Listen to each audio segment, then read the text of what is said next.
began to take notice of the kids. First off, they were kind of shy. But Arab kids are no different from the kids back home when it comes to candy.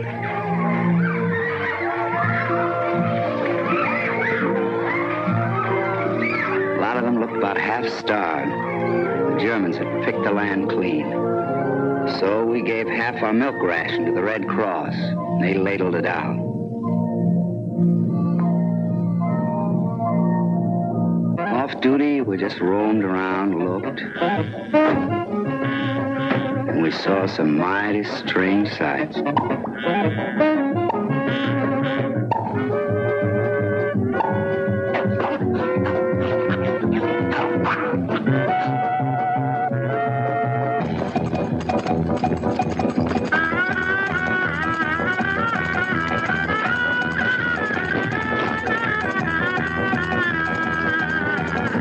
We wondered what the Moorish girls looked like behind the veils.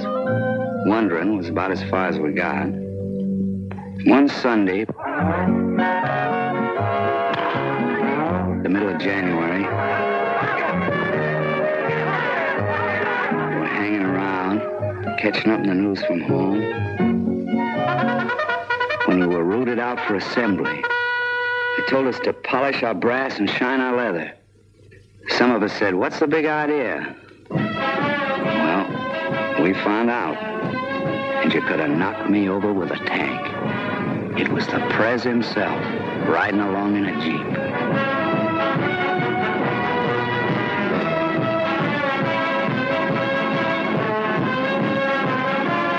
When we saw Mr. Churchill come in, not puffing his cigar, we knew something big was cooking. In a small seaside hotel at Casablanca, discussions began at once.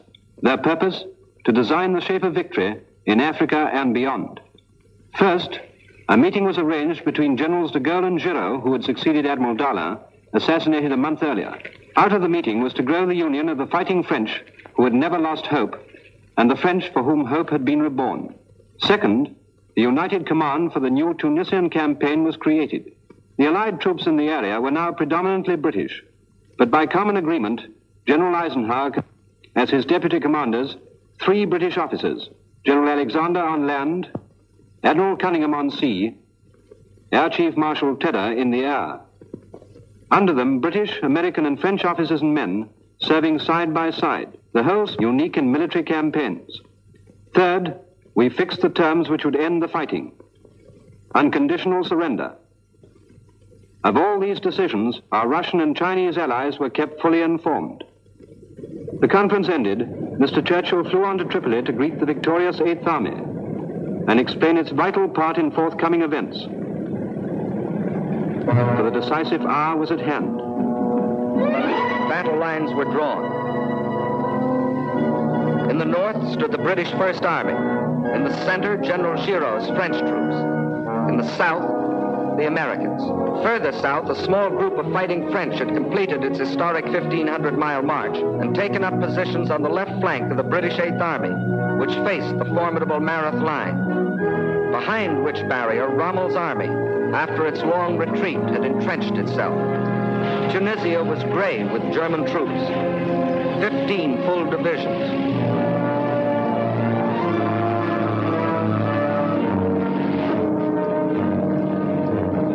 No scratch troops these, but battle-wise veterans of Poland, France, the Balkans. They, together with 7 Italian divisions, were armed with the most modern types of equipment, including the newest fighters and bombers of the German Luftwaffe. The German orders were, hold Tunisia at all costs, keep control of the Mediterranean. Rommel, standing behind his Meredith line, saw that he must soon be faced with an attack in the rear from the Allied armies along the Great Dorsal, as well as an assault by the 8th Army at Meredith. He therefore struck first, in an endeavor to remove the menace behind him. On February the 14th, the blow was struck. Heavy armored columns burst out of Faid Pass in the mountain barrier and through into the valley beyond. In the face of their onslaught, Allied armor withdrew with heavy losses. By the 21st, the enemy had forced his way through the Kasserine Pass, and his armored columns were advancing in a 3-pronged thrust. One main column aimed at Tabessa, our supply base in southern Tunisia, and another at Thala, key town in our lines of communication. Almost within sight of his objective, he was halted. American, British, and French forces all stood immovable against the final impact, and in counterattack, broke it, while Allied air power pounded Rommel's lines of communication and supply. The threat was ended. Advancing past destroyed German armor, we reoccupied Kasserine Pass, and by March the 17th, the original battle lines had been restored.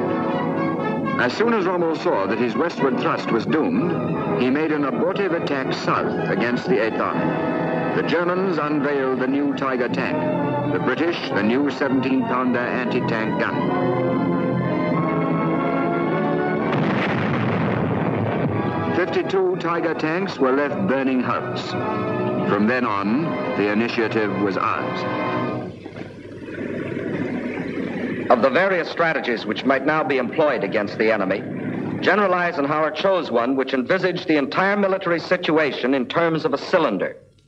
The western wall, Allied land forces along the Great Dorsal. The northern and eastern, Allied air and sea power concentrated in the Mediterranean. The seaports of Tunis and Bizerte were to act as the intake valve, through which those enemy troops that escaped the devastating attacks of planes and submarines based at Malta were to be sucked into the cylinder. At the bottom of the cylinder stood the powerful British 8th Army to serve as the piston, which in its upward stroke would push the enemy into an ever smaller space. Still in possession of the enemy were certain high hills to the west of Tunis and Bizerte. Their capture was an essential part of the entire strategy, for these hills were the spark plug, which, when the piston had forced the enemy into a state of high compression, would explode the combustible mass. That was the final strategy. To succeed, perfect coordination would be necessary between land, sea, and air forces. The Northwest African Air Force, commanded by General Spaatz, was divided into 5 major groups, of which 3 were combat. The Strategic Air Force, under General Jimmy Doolittle. These were the big boys, the long-range bombers, pounding away at enemy bases and shipping. Coastal Air Force, under Air Marshal Lloyd. Day and night fighters, these, protecting ports and convoys. And finally, the Tactical Air Force, a new conception of air power, developed by the British in the Middle East. All fighters and attack bombers, British and American, were placed under one command so that we could strike with the full force of our flying artillery when and where it would do the most good. Air Marshal Cunningham in command of this group and General Alexander in command of all ground forces lived and worked side by side in a tent camp in the Tunisian mountains. Theirs was a complete partnership, and in it lay the pattern of ultimate victory. By the middle of March, the stage was set. First move was up to Air Marshal Cunningham. In a continuous 24-hour assault, the Meredith fortifications were pounded from the air.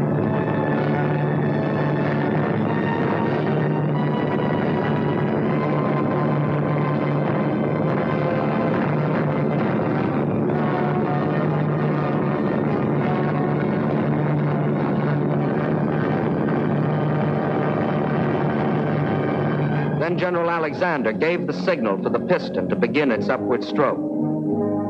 Montgomery, looking ahead, had planned the Meredith battle 3 months before. He would strike after a barrage and in moonlight, as at El Alamein. But simultaneously, he would begin an outflanking movement on the left. The frontal blow had to cross a gorge, the Wadi Zigzag, and create a bridgehead under cover of which tanks and artillery could cross the Wadi before the enemy's counterattack in force could be met. 3 days before the attack, it rained heavily.